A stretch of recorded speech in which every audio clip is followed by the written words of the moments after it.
Hi folks, Outlaw Shaver here, and today I am announcing a couple of new soaps, and as I had promised several people, uh, we were going to be working on something that was a little more suited to the ladies. Now that doesn't mean that these can't be used by men.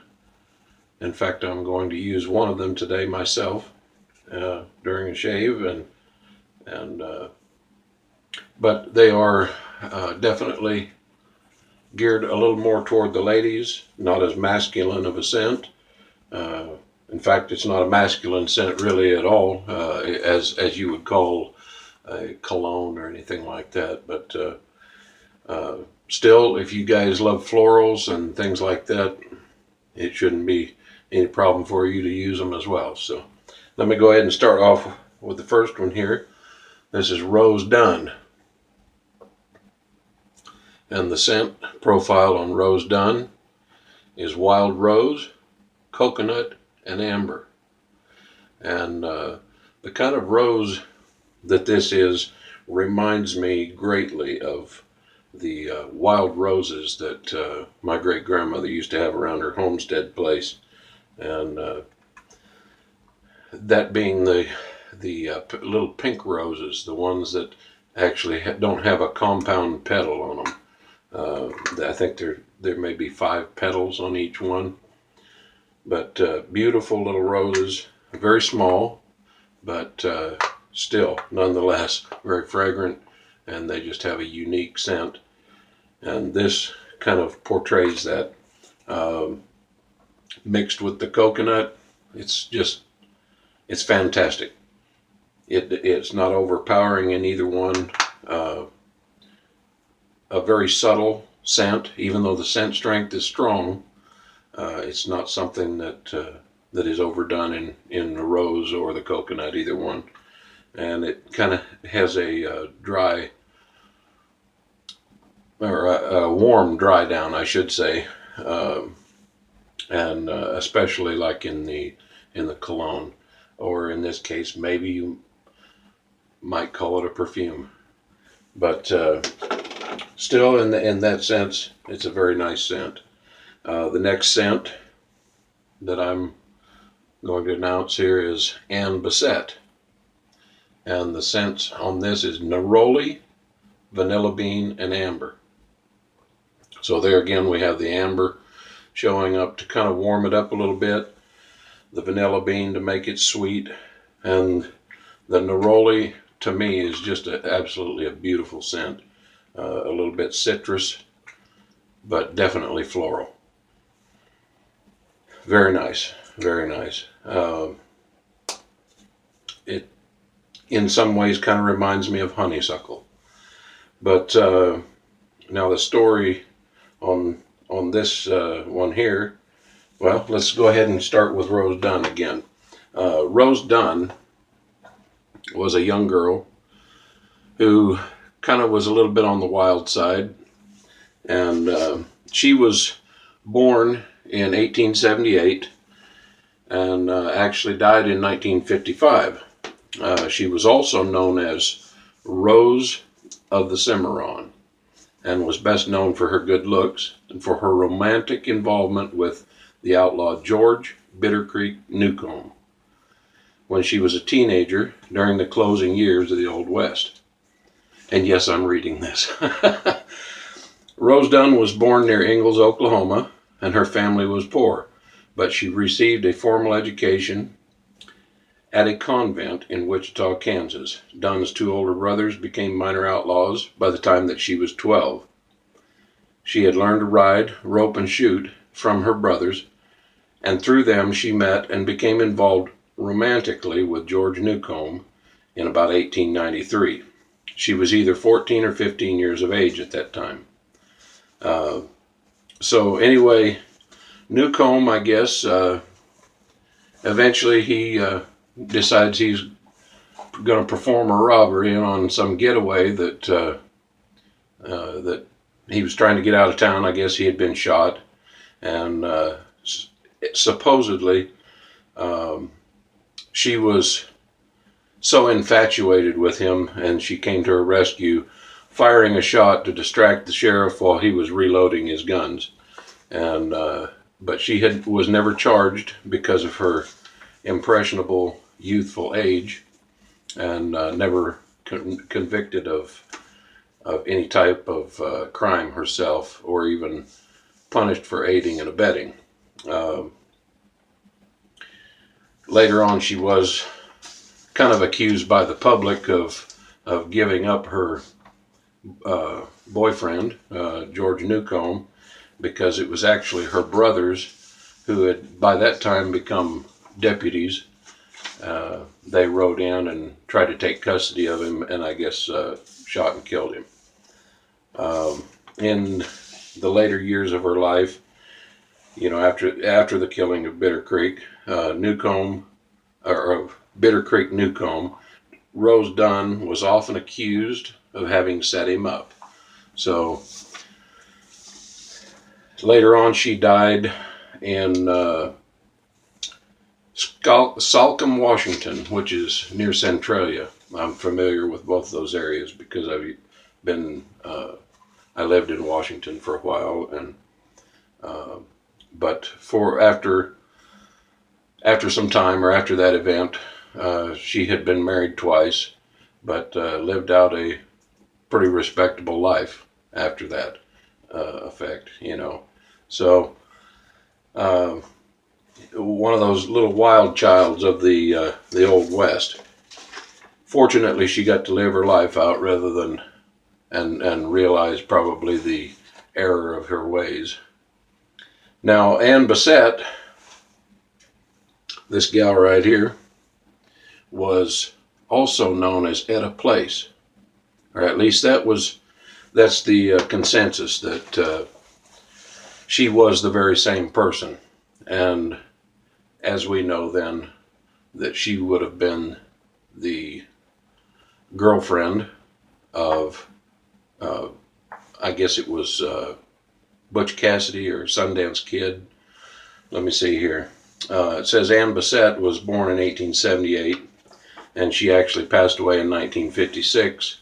She was also known as Queen Ann Bassett, and was a prominent female rancher of the Old West, with her sister Josie Bassett, and was also an associate of outlaws, particularly Butch Cassidy's Wild Bunch. Bassett was born to Herb Bassett and Elizabeth Chamberlain Bassett near Browns Park, Colorado, but grew up in Utah.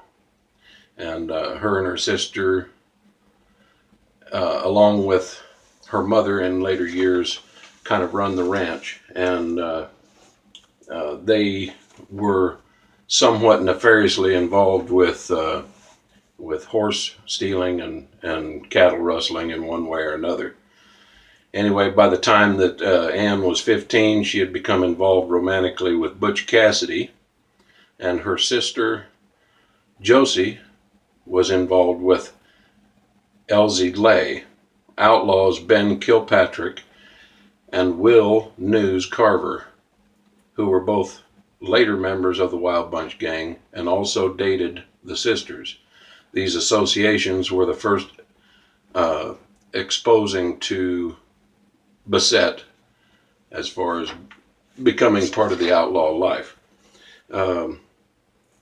From the movie that we saw in the past, Butch Cassidy and the Sundance Kid, later they flee to South America.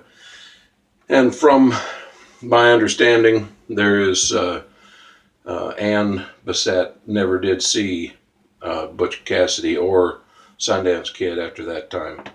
So she later became married and continued to live out a respectable life after that. So it's probably like some of the kids today, they eventually learn the errors of their ways and decide they're going to settle down and try to live out a good life after some of the bad decisions that they made in their younger years. Probably influenced by people that were much more evil than themselves, but nevertheless getting wrapped up in it. Anyway, either way, these gals, both of them were pretty tough to live during that time and through those conditions, and actually to put up with probably the life of an outlaw. Well, I'm going to go ahead and get started. I will be using Bassett for my shave today, and I've already got some kind of spread out in the bowl here. I took a piece about the size of the end of my little finger there and spread it out.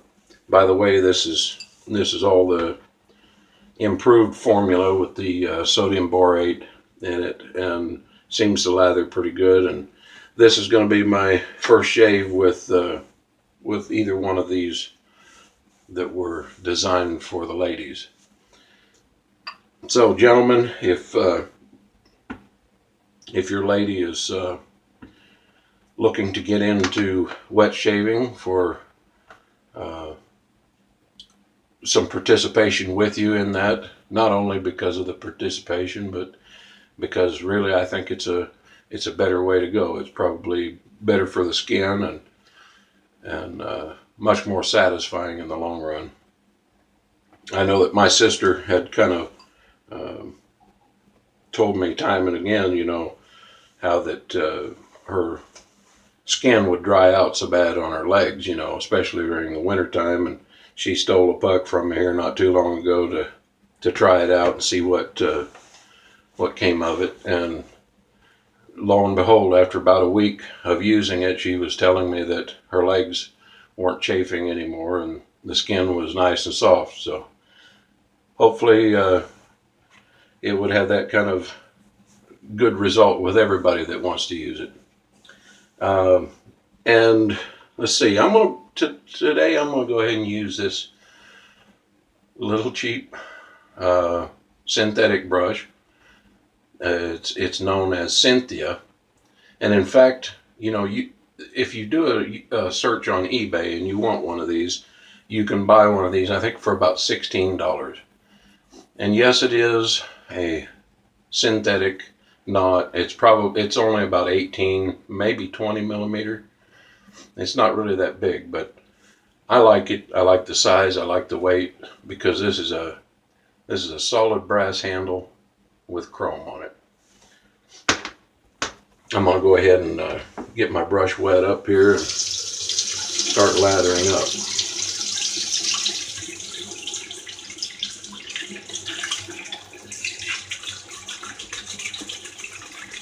Wet my face a little bit. And I guess I've got turned up with a little bug bite or something there, and then it festered up even more. So I might have to be careful about going around all of that today.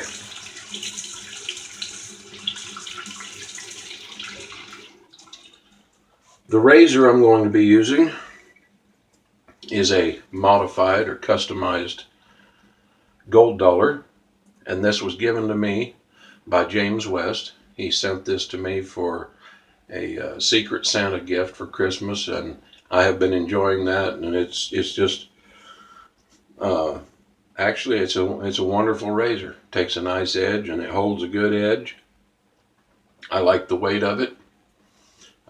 It's a little beefier than some of the vintage razors that I have, with the exception of, say, like a Wade & Butcher. I would say it's probably pretty close to that weight. Go ahead and get started lathering up here. And I usually leave, there's plenty of water in that brush, and that's usually how I start out anymore, because these soaps do take a fair amount of water, and they maintain their slickness with it. And since there's bentonite clay in the soaps that I make, you get more of a benefit out of it if you do get enough water rather than making it too dry. So go ahead and get started up here.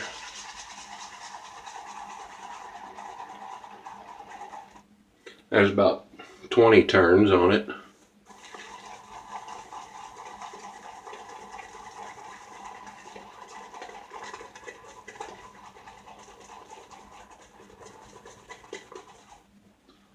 And there's a little more. And I didn't put a whole lot of soap in here this time because I'm just doing the face shave today.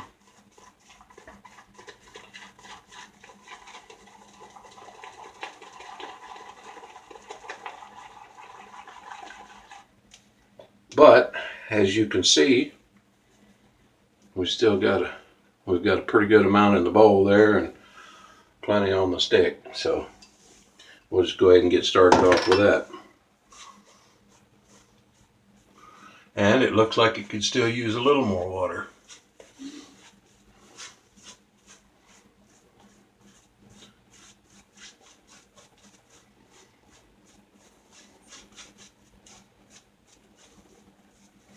I am really enjoying the new formulation and the way that it lathers up. It seems like it just really explodes and just gives a nice creamy effect to it.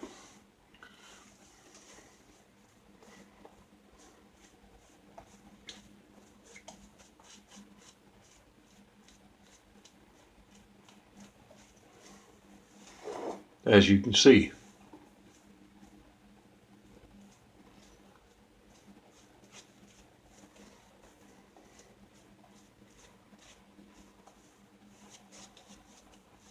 It's almost just as thick and creamy as like what you might call Mexican style sour cream.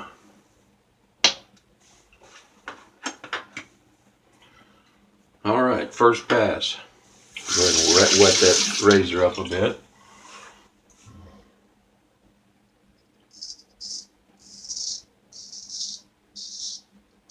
As you can see there, I had about 3 days of growth on there.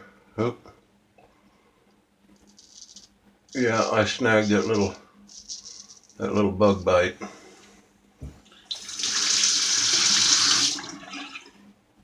As you can see, I might just go ahead and cut it right off of there.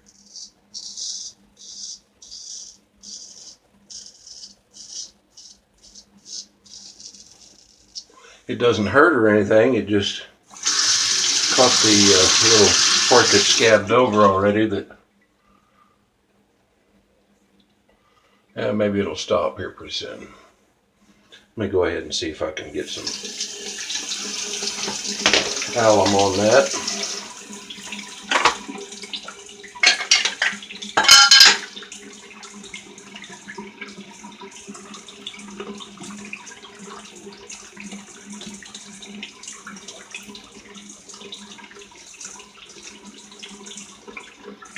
All right, let's roll on.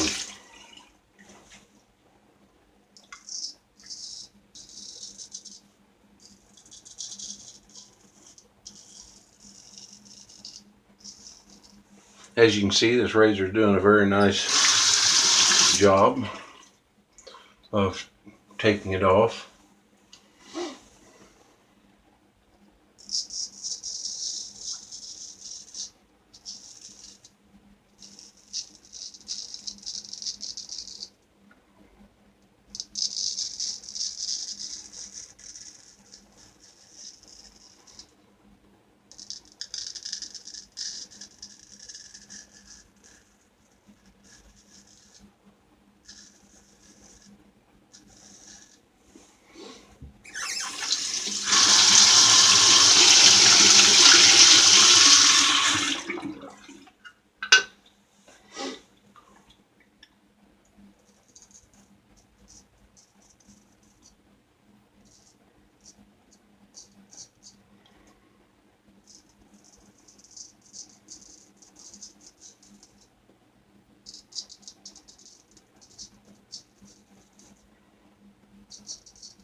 Alright, there's a first pass.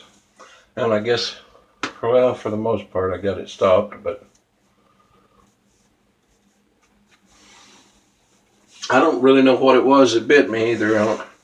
You wouldn't think at this winter stage of the game here that we'd be seeing mosquitoes or anything like that. Maybe it was a spider, which try to be very cautious about, because I got bit by a black widow several years ago, and it was a difficult thing. It took several years to recover the effect that it had on my immune system.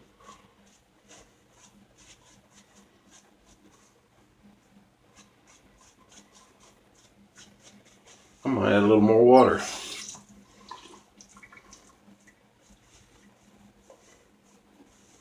And a little more.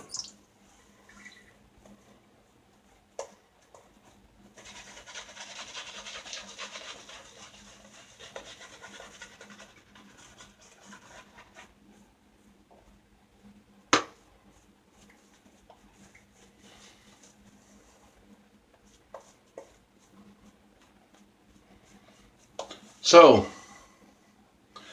as some people might say, that's a thirsty soap. But, do we look at it as being a thirsty soap as a bad thing, or do we look at it as a very efficient soap? If it takes less, isn't that better for y'all? It'll last longer, get more shaves out of it.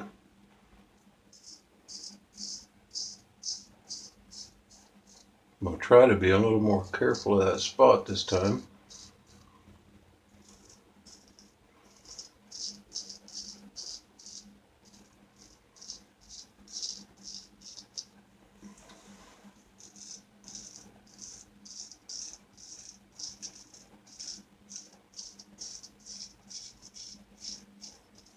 And this is just an absolutely wonderful scent. Guys, I'm telling you, you will enjoy this scent just as much as your lady. I really believe that. If you enjoy florals, it's right there. I'm not afraid at all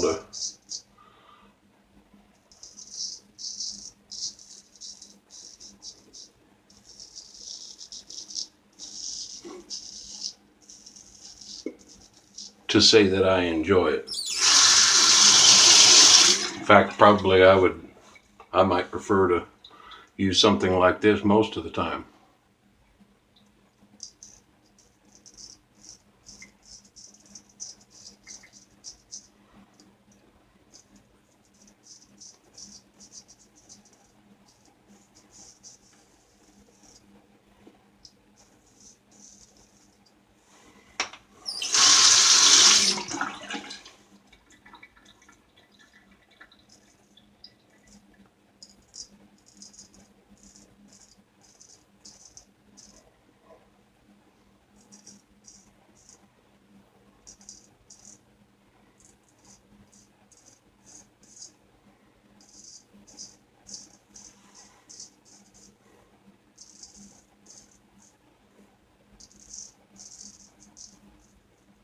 It might seem sometimes like I just keep bantering on about it, but to be honest with you, I've tried a lot of different soaps, and I have to say I'm very proud of what this has become, and I do continually work hard to make it good, to make it better.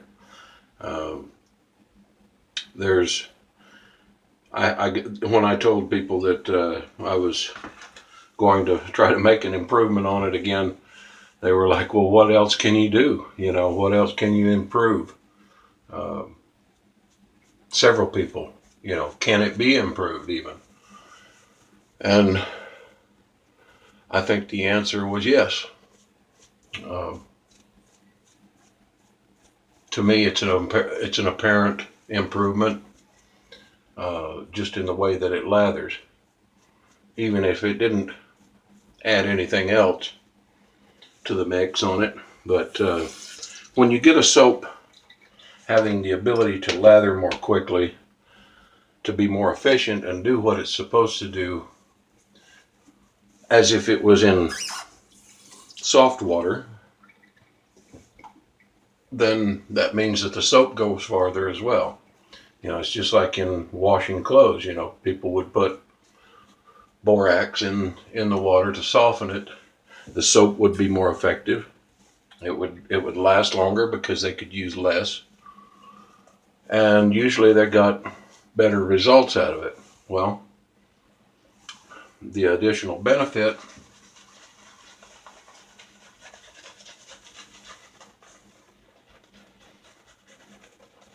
to doing this is also the fact that it seems like it got creamier and thicker and slicker, and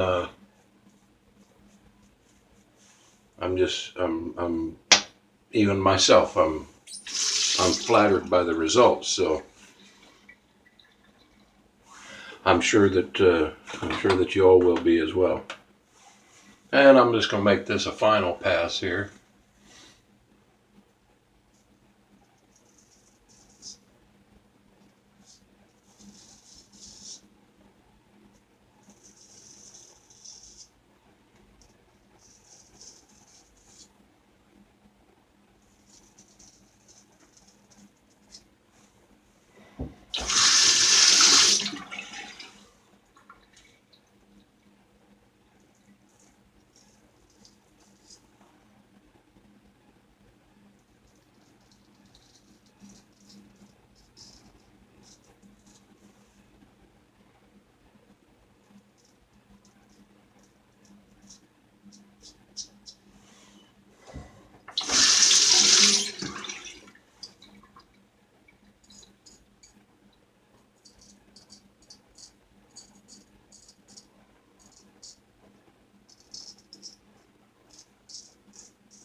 Well, I'd say that's a pretty close shave there.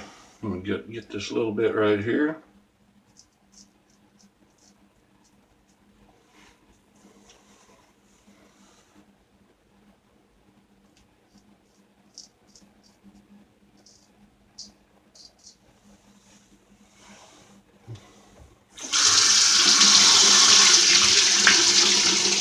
And I'm telling you, I smell wonderful.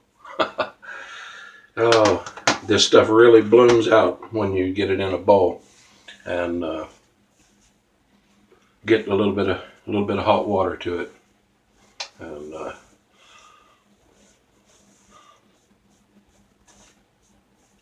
just gonna wipe off the excess and leave the rest of it on the face.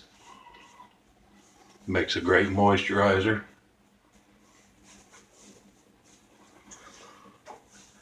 And let's see, I think I'm going to go ahead, give me just a moment.